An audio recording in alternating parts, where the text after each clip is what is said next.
Hello, everybody. Welcome back. I'd like to spend a few minutes describing to you one of the most important skills a human being can ever learn. Oddly enough, almost no one teaches it. In school, we're taught math, science, history. We're taught how to read and write. We're taught how to drive. We're taught how to do our jobs. But very few of us are ever taught how to observe ourselves. This one ability influences our life, our happiness, our relationships, our peace of mind. It influences nearly every decision we make. And yeah, it influences our entire life. This is the foundation upon which every other form of personal growth rests. When I say self observation, I'm not talking about judging yourself, and I'm not talking about criticizing yourself at all. And I don't mean you're trying to improve yourself. You're not improving yourself. It's also not being or becoming self absorbed. Self observation does not mean being self absorbed. Self observation means something much more simple than that. Self observation means to quietly notice yourself in action as you go through your day. You watch, you observe your thoughts, your emotions as they come up, your reactions to things that you see, your reactions to things that other people say and do. You observe yourself as all of this is going on. You observe your breathing, and you're not sitting there like, oh, I'm going to watch my breath. No, you just casually just sit back and you just observe. You just you just watch yourself in action, the function of your body, the thoughts as they come in and out of your mind, the emotions as they come up. You watch any fears that come up inside of you. Someone says something and that triggers a fear or a reaction. You watch your assumptions as they come up. You're not you're not trying to change anything that you see. You're simply seeing. You're just seeing yourself, observing yourself, possibly for the first time ever. And that's all you're doing. The skill or practice itself is called moment to moment, impartial self observation. Self observation, when I'm observing myself in action, this keeps me in the present moment. This keeps me in this moment right now. My mind is not off in yesterday, which is loaded with pain when you're thinking of the past.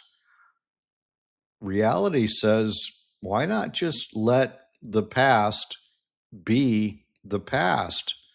Why not start fresh and new right now, in this moment right now? You don't have to look at the past at all for anything. I mean, if you're going to work and you speak with someone Monday morning and you reference Friday, oh, Sam, you know that meeting we had Friday? That's fine. But the kind of past thinking I'm talking about now is ruminating over past mistakes, people you knew, situations in the past. Who cares about all that? None of that matters to this present moment right now. All you have, all life is a series of nows in this moment. That's where your power is anyway. Your power is in the present moment. Your awareness is in this moment right now. Everything you need is in this moment. You don't need to go to the past. I don't need to project into the future either. Well, what if this happens? Well, what if that happens? Well, what if Harry doesn't show up next week? Harry's supposed to show up. And what if Harry doesn't show up? You don't have to do that either. Tomorrow will take care of itself. You and I can learn to live in the present moment right now. And again, this is all the power you need. It exists in this moment right now. This right now is where nature wants me and you to live. This is where all the animals live, in the present moment. Isn't that amazing? You look at your cats and your dogs and birds and fish, and they live in the moment. They don't yesterday doesn't, they have memory, but they don't live in the past. They don't think about the past. So in this present moment right now, you have everything you need. You want to learn how to self-observe, because self-observation helps you build emotional stability from the inside out.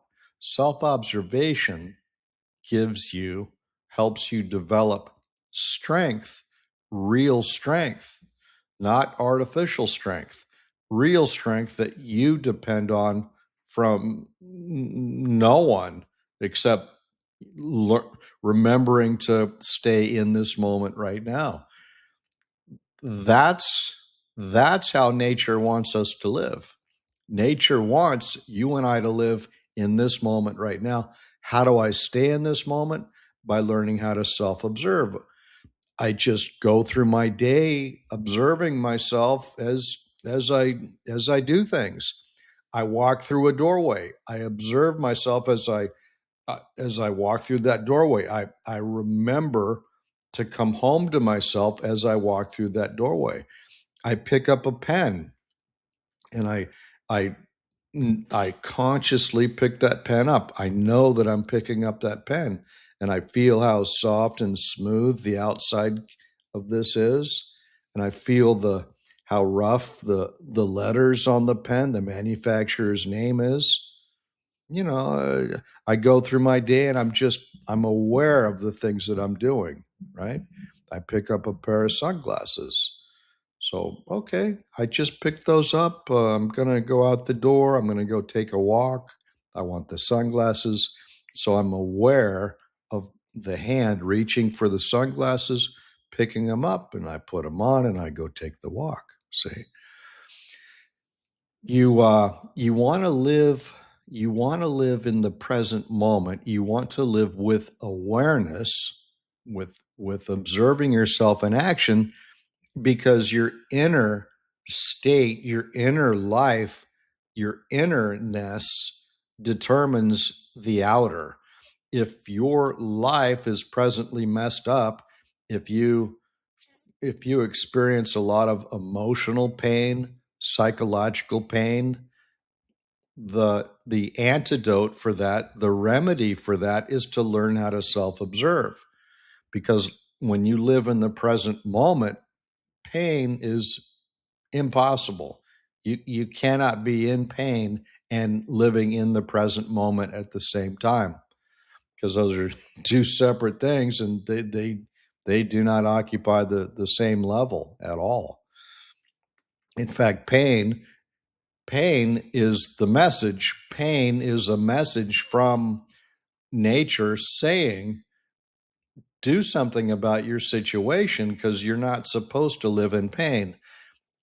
God, nature, is not the author of pain. God, nature, does not want us to suffer ever. So if you experience things like the emotions of shame, guilt, apathy, grief, fear, anxiety, desire, lust, anger, resentment, jealousy, rage, pride, arrogance, haughtiness, All of that comes from, that's all of that is it comes from not living in the present moment. That's why people suffer. Okay, stay with me. There's only so much I can explain with words, but once you start to feel things, you'll get it. You'll hear it.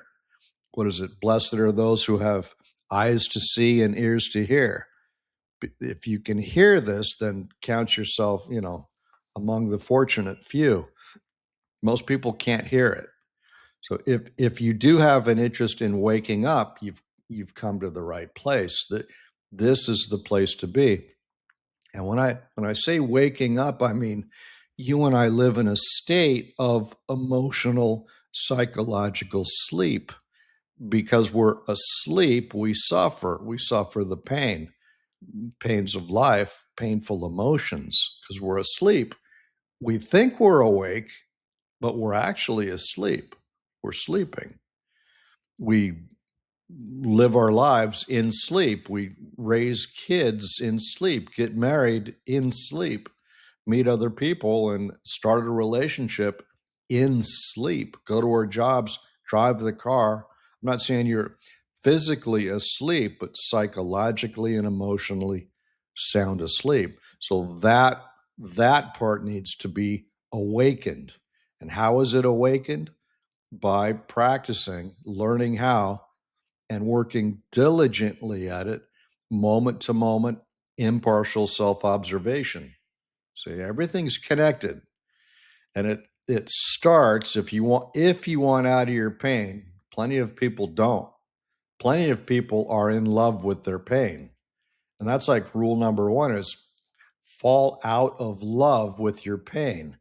Because if I'm pained, I have something to complain to you about. I have something to talk to you about. In my sleep, I think you're interested in hearing about my pain. That's how asleep we are. Do you know any people who every time you talk to them, they have a problem? Okay, that is that. I really think that my problems that you're so interested in hearing about my problems that I can't wait to see you again so I can unload my negativity on you. That's how people are. Not everybody, but a lot of people are. So a person like that, if they think they're getting something from their pain, are they going to want to give it up? No, not at all. They'll keep it, and they'll keep it forever, and they'll live 80 years, in that kind of a dark, depressed, grinding, and never have a clue. Gee, well, how come people keep leaving me? How come I'm all alone all the time? How come nobody wants to be near me? Okay. Because you're expressing negativity. Nobody wants to hear that, right? So this is it. And again, this is never taught anywhere. I mean, at the opening, we say that it's rarely taught, but I don't think it's ever taught. I mean, it's taught. I was taught. I sat at the feet of some mystic masters. So it does exist. But man, you got to dig, dig, dig and look for it if you want out of your pain. You're not going to find anyone on YouTube, even I could name names, but even the so-called big name writers and all that, they really don't put two and two together. They kind of do, but a lot of what they talk about, it's more show than anything else. They're just, you know, I don't know. We're not going to get into that. I'm not going to talk about other people, but they're not as hardcore into it as they need to be. Because I mean, you're asleep. I'm asleep. Someone really needs to shake our tree to get those peaches off that tree. We got to shake that tree. Someone's got to shake you awake, right? That's what I'm saying. And I hear other people speak, and they kind of dance around it. But I'm saying flat out, you got to learn how to self-observe if you want out of your pain. If you love your pain, Go right ahead. If you love your pain, you won't even be listening to this anyway. So when we observe ourselves impartially, one of the first things that happens is your mind begins to clarify. You start to think clearly. And you also notice that your emotions, for the first time ever, start to clarify also. Our emotional confusion begins to settle, and you can start to see the difference in the emotions. I remember I couldn't tell the difference between nervousness and anxiety. It was close. They are close, but I remember I was like, I don't know which one that is. Now I can see it clearly. And also, anxiety does not, it doesn't enter me at all. It just doesn't. It had its way with me for years until I learned how to self observe. I mean, I'm a walking textbook example of how to get from bad to better, you know. And am I awake? Am I illuminated? Am I out of the jungle? No, not at all. But a thirsty man can deliver water. Okay. I'm not setting myself up as this or that. In fact, I am compelled to tell you about truth, what I have discovered, what I have stumbled upon, self observation. I'm compelled to tell you about it because that's how it gets passed from person to person. So I do this because I'm compelled to do it. Nobody sent me a letter, nobody emailed me, but I feel it like, okay, gray hair is an indicator. Before that hair gets much grayer and or falls out completely, before I have ceased to be, I need to get the word out. And there might be one person out there who's interested in this. If that's you, fantastic. Most people have no interest in this at all. They're way too busy with their life, put that word in quotes, to be interested in learning how to really actually factually live, okay, the way we're meant to. I'll tell you this, nothing is healthier for you than to learn how to self-observe. Self-observation, learning how to self-observe, I'll go this far with it too, is why you were put here in the first place. You were born onto this planet. Forget your parents, forget your family, forget all that. That's not you at all anyway. Those people just allowed you to be here, brought you into this world. But the reason you're here is to learn how to self-observe. And the reason you keep coming back to this plane over and over again is so that eventually, one day, finally, your pain will get so intense that you'll say, my God, there's got to be a better way. There has to be a better way to live. So if you're clicking on these videos and you're listening to these talks, this is the better way to live. This is it. Okay. For in fact, for centuries, for three or 4,000, 3,500 years for sure, because they were doing it in Sanskrit. They've translated it. That's ancient India. 3,500 years ago is Sanskrit. People were self-observing. Buddhism was live and well 3,500 years ago. It's older than Christianity. And that's the only thing that Christ, Buddha, and other people ever said was observe yourself. That's it. Study yourself in action. Come home to yourself. So different cultures used different words, different traditions used different language, but the essential practice of self-observation remains the same, equal. And that's amazing too, huh? You learn to observe yourself. You learn to become aware of your own inner life, because genuine change, the kind of change that you and I need, it doesn't start external to us. It doesn't start out there. It begins inside. So you look within. You learn how to look within. You just observe yourself. Your awareness, and they've called it, even some have called it God nature. Your God nature, your awareness is from your sternum up. So that does include the mind, but the mind is not all of it, because the actual pinpoint location is closer to your upper chest. So it's not the mind, although the mind benefits tremendously from impartial, moment to moment impartial self-observation. It's kind of like your whole being gets oxygenated. Like, awareness is like, whoa, awareness feels good. It feels good to be aware. Wow, I can hear better. I can see better. I can think more clearly.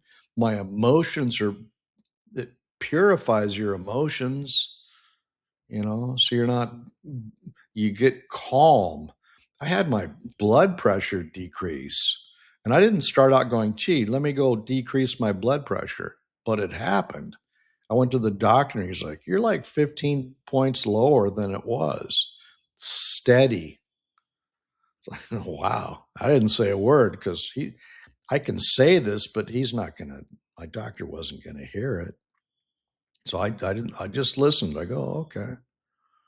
And it remains really good, the blood pressure, to this day. So anyway, throughout history, remarkable men and women, from philosophers, mystics, psychologists, spiritual teachers, they've all pointed to that same inner capacity, that same inner function to be observing. Okay.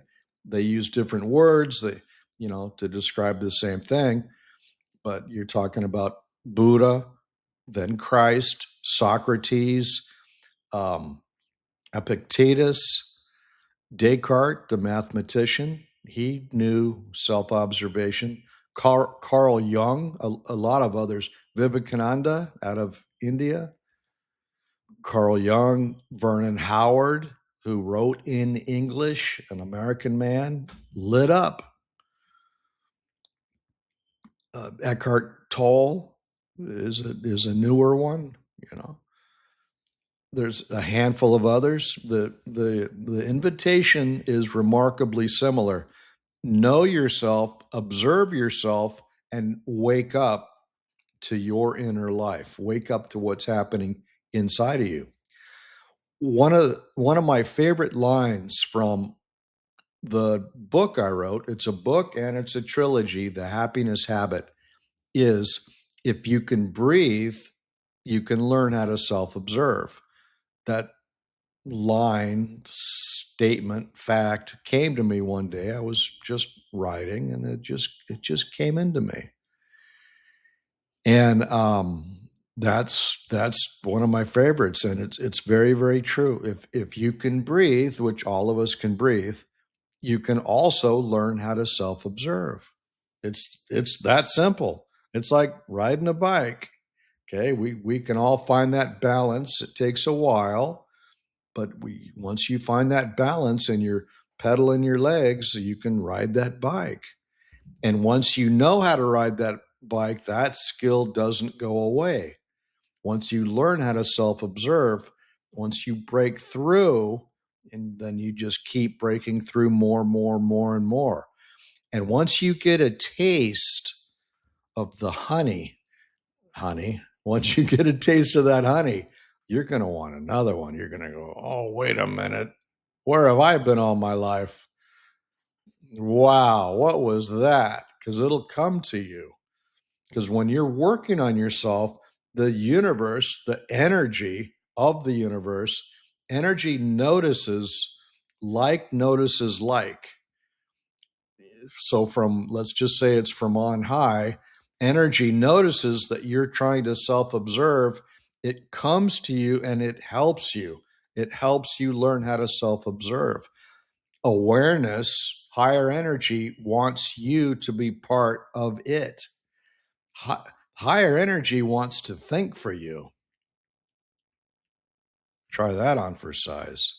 It wants to run your whole life, but you and I, we stubbornly say, "Oh, thank you very much, but I'll run my own life. Thank you."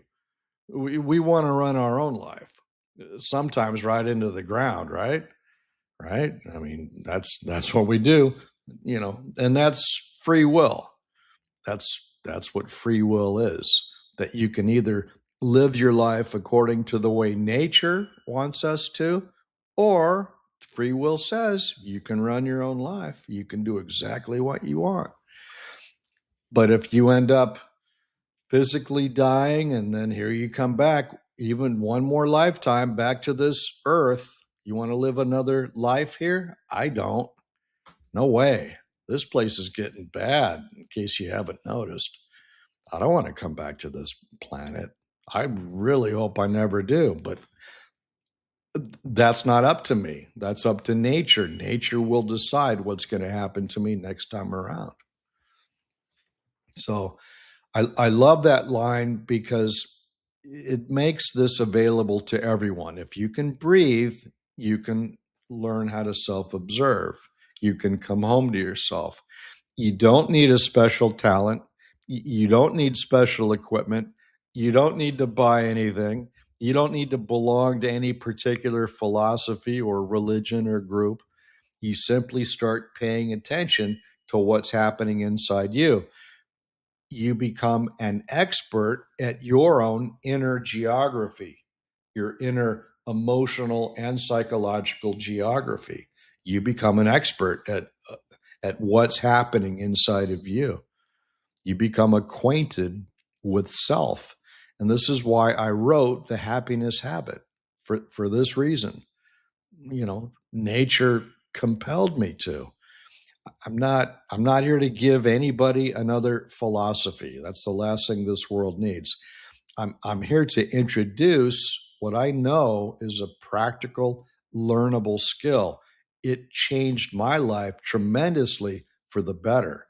I'm at an age where I'm 64 and I see friends and family and neighbors. I see what's going on out there.